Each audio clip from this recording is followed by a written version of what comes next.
సంవత్సరాల తరబడి government job కోసం వేచి చూస్తున్నారా? కేవలం 8 నెలల్లో మీ కల నెరవేర్చుకోండి. వెంటనే కింది నంబర్స్‌కి కాల్ చేయండి. నమస్తే రమగారు. నమస్తే జయ. రమగారు, దీపారాధన ఉదయం చేస్తాం ప్రతిరోజు ప్రతి ఒక్కరం కూడాను. అయితే కొన్ని సందర్భాల్లో ఉదయం పూట కొంత కుదరని అవకాశాలు కూడా ఉంటాయి కొంతమందికి. ఎందుకంటే ఆఫీసులకి వెళ్ళాలి, లేతే పిల్లల్ని పంపించాలి. ఇలాంటప్పుడు సాయంకాలం దీపం పెట్టొచ్చా? ఏ సమయానికి పెట్టాలి?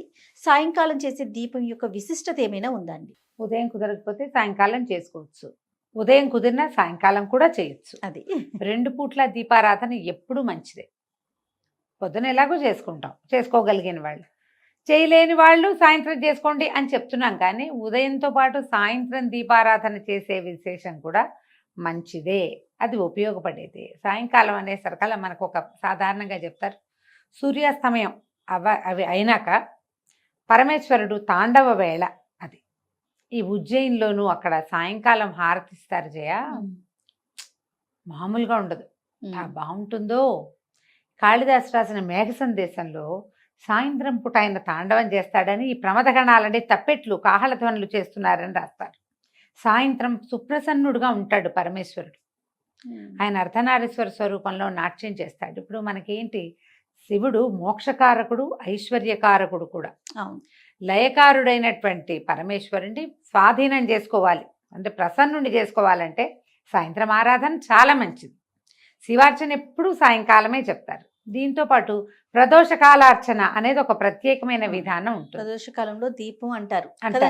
ప్రదోషకాలంలో దీపం. సాధారణంగా ప్రదోషం అంటే ప్రతి సూర్యాస్తమయం, ప్రతిరోజు సూర్యాస్తమయానికి ముందు వెనకల సమయాల్ని ప్రదోషకాలం అనే చెప్తారు ప్రతిరోజు.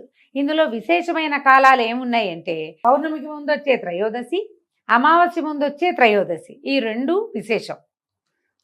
వీటిని ప్రత్యేకంగా ప్రదోషకాలము అని చెప్తారు. ఆ సమయంలో నందీశ్వరుడికి అభిషేకం చేయటము, ప్రత్యేకంగా శివాభిషేకం చేసుకోవటము చాలా విశేషంగా చెప్తారు.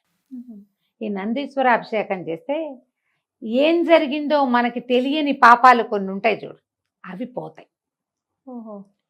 ఏదో జరిగింది మన వల్ల, అదేదో మనకి తెలీదు, ఏదో మనని పట్టి పీడిస్తూ ఉంటుంది. దేనివల్ల మనకి సమస్యలు వస్తున్నాయో అర్థం కానిదా సమస్యల నుంచి బయటపడాలంటే ప్రదోషకాలంలో ఈశ్వరాభిషేకం కానీ నందీశ్వరాభిషేకం కానీ విశేషంగా చెప్పబడతాయి. చాలా గొప్పవి అవి, చాలా అద్భుతమైన ప్రయోజనాన్ని ఇస్తాయి. మన జీవితంలో పెనుమార్పుకి కారణం అవుతుంది ఆ అర్చన. అంత విశేషమైంది ప్రదోషకాలం, అంత గొప్పది. ఇప్పుడు నిత్యము ప్రదోషం అంటే సూర్యాస్తమయం వెళ్ళాక 1 గంట, గంటన్నర పాట భేదాలు ఉన్నాయి. కొంతమంది ½ అన్ అవరే అంటారు, కొంతమంది 2.5 గంటలు అంటారు. ఏదైనా సరే సూర్యాస్తమయం అయ్యాక దీపారాధన చేసుకోండి. మరి 8, 9 చేసేయద్దు, 7 గంటల లోపల చేసుకోండి. రాత్రి అయిపోయి సాయం సంధ్య, ఈ సాయం సంధ్యలో సూర్యుడు వెళ్ళాక విశేషం. వెళ్ళాక సూర్యాస్తమయం అయ్యాక అప్పుడు మీరు ఏదైనా చదువుకోవచ్చు, ఏదైనా చెప్పుకోవచ్చు. ఉదయకాలం ఏం చదివారు, ఏం చేశారో కానీ సాయంత్రం ఏదైనా శివ సంబంధమైన స్తోత్రాలు బోల్డన్ ఉన్నాయి కదా మనకి. విశ్వనాథాష్టకం అని, శివాష్టకం అని, శివమానస పూజ అని ఏదైనా చేసుకోవచ్చు. ఏదో ఒకటి చేసుకుని కాస్త దీపారాధన వెలిగించుకోవటం. కుదిరితే సాయంకాలం ఆలయ దర్శనం చేయటం, కుదరలేదు సన్నబెట్టుకోండి ఇంట్లో. అందరికీ అది ఒక డౌట్ ఉంటుంది, సాయంత్రం చేస్తే మంచిదేనా అని. సాయంత్రం చేసినా కూడా మంచిదే. ఎలాంటి ఫలితం ఇస్తుందని మానకుండా చేయటం మరీ మంచిది. ఎలాంటి ఫలితం ఇస్తుందంటే శివానుగ్రహం లభిస్తుంది జయ. సాయంకాల దీపారాధన వల్ల మనకి లభించేది శివానుగ్రహమే. సమస్యల నుంచి బయటపడతాం. ఈ రోజువారీ మన జీవితం ఒక ప్రెషర్ఫుల్గా నడుస్తూ ఉంటుంది కదా, దాంట్లో నుంచి ఒక సొలేస్ లభిస్తుందని భావిస్తాను జయ. నా మటుకు నేను సాయంత్రం దీపం పెట్టగానే పొద్దుటి చిక్కంతా తీసేసినట్టు అనిపిస్తుంది నాకు. ఏవో మాట్లాడతాం వాళ్ళతో వీళ్ళతో, ఎవరెవరినో కలుస్తాం, ఏమిటో అనుకుంటాం, బోళ్ళని ప్లాన్ చేస్తాం, అవన్నీ అవ్వవు, అన్నీ కుప్పగొలిపోతాయి ప్లాన్లన్నీ. ఒకసారి బోధో వస్తుంది అనుకుంటే ఏమీ రాదు, ఎవరో వస్తారనుకుంటే రారు, అనవసరంగా మనం వెళ్ళామనిపిస్తుంది. ఏవో ఉంటాయి. ఇవన్నిటికీ ఆ దీపం పెట్టి కాస్త అగరత్తు వెలిగించి, ఒకట పంచాపచారాలు సాయంకాలం పెద్ద పువ్వులు గివ్వులు పెట్టరు ఎవరు, పొద్దున్న చేయని వాళ్ళు పెట్టుకుంటారనుకో. ఆ ధూపం కాస్త ఇంట్లో అట్లా చూపించామంటే హాయిగా ఉందిరా, ప్రశాంతంగా ఉంది, ఈ పూట చిక్కు వదిలిపోయింది అనిపిస్తుంది. అది ఫీల్ అవ్వాలి. నా జీవితంలో ఏం మార్పు లేదండి అంటుంటారు కొంతమంది, వింటారు నాకు చెప్తుంటారు. మీరు చెప్పారు కదా 11 days నేను రోజు దీపం పెట్టాను, నా జీవితంలో ఏం మార్పు లేదండి. దీపం పెట్టడమే మార్పు. కరెక్ట్ అండి. ప్రతిరోజు మీరు 6:30-7 గంటలకి చకచకా స్నానం చేసేసి ఇల్లు బాకిలి ఏదో ఒక మాదిరిగా అయినా తుడుచుకుని, పొద్దున్న తోమినంత తోమకుండా కొద్దిగా ఒక మాదిరి వాకిలి సంధ్య వాకిలి జిమ్ముకుని, ఓ చెంబు నీళ్ళు పోసుకుని, కొంచెం ఫ్రెష్ బట్టలు కట్టుకుని, ఒక దేవుడి దగ్గర కూర్చుని 10 నిమిషాలు ప్రశాంతంగా ఉన్నావంటే ఏమిటి అదే నాంది, ఏమిటి ఇంకేం కావాలి నీకు? అంతే కదా. ఆకాశం ఊడి పడాలి, ఎప్పుడు పడుతుంది దానికి సమయం వచ్చినప్పుడు. రోజువారీని పరుగులో నువ్వు ఒక్క 10 నిమిషాలు భగవంతుడికంటూ సమర్పించగలుగుతున్నావంటే అదే పెను మార్పు. అంతకంటే ఏం మార్పు కావాలి? ఏదైనా శివ సంబంధమైనవి చదువుకోండి. నువ్వు కూడా సాయంత్రం దీపమే కదా పెడతావు. ఈ పొద్దున పూట పరిగెత్తే వాళ్ళందరూ సాయంకాలం ఇంటికి వచ్చాక కాస్త చక్కగా ఫ్రెష్ అయ్యి ఏదో అవసరమైన 2-3 పనులు చేసుకుని ఆ దేవుడి దగ్గర 10 నిమిషాలైనా కూర్చుని దీపం పెట్టుకుని ఒక అగరత్తి వెలిగించి ధూపం దీపం సమర్పించి ఏంటో ప్రశాంతంగా అనిపిస్తుంది రమ్మగారు. ఆ ఫీలింగ్ ఏంటో తెలీదు. అంతే. మీరు చెప్పినట్లుగా అమావాస్య ముందు పౌర్ణమి ముందు స్పెషల్ గడియలు ఉంటాయి అన్నారు కదా, ఆ విషయం నాకు తెలీదు. అదేలే, నేను ఉదయం నాకు కుదరక సాయంత్రం పెట్టుకుంటా, భలే ప్రశాంతంగా ఉంటుందండి.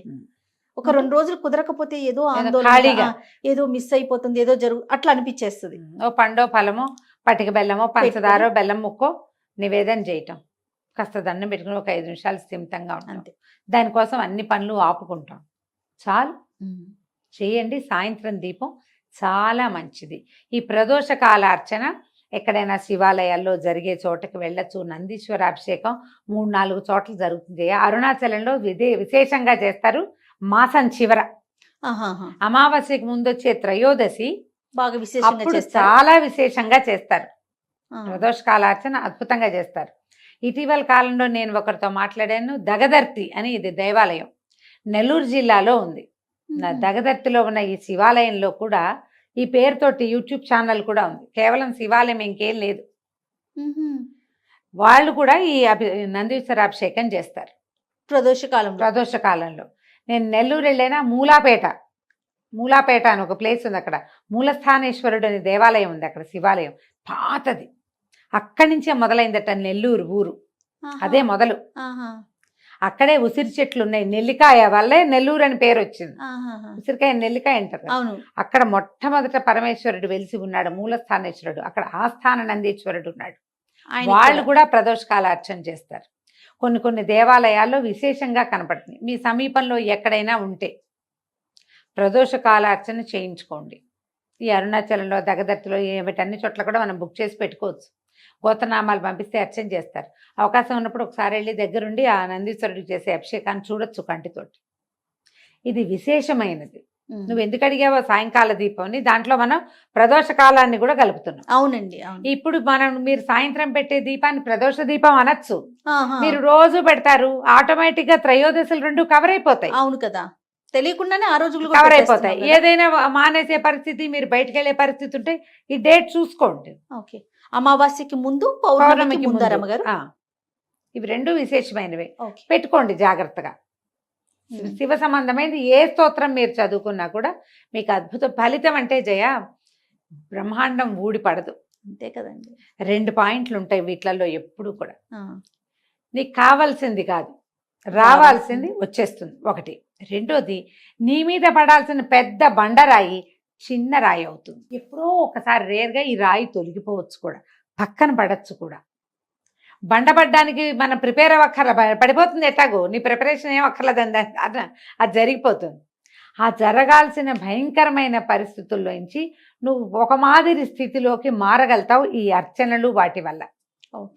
ఈ పాజిటివ్ ఎనర్జీ వల్ల మనం కొంత తప్పించుకుంటాం. అదే కదా మనకు కావాల్సింది, అదే కదండి కదా. ఇది చాలు కదా మరి. కాబట్టి ఈ రకంగా ముందుకెళ్ళండి. చాలా సంతోషం రమ్మగారు. నమస్తే. నమస్తే.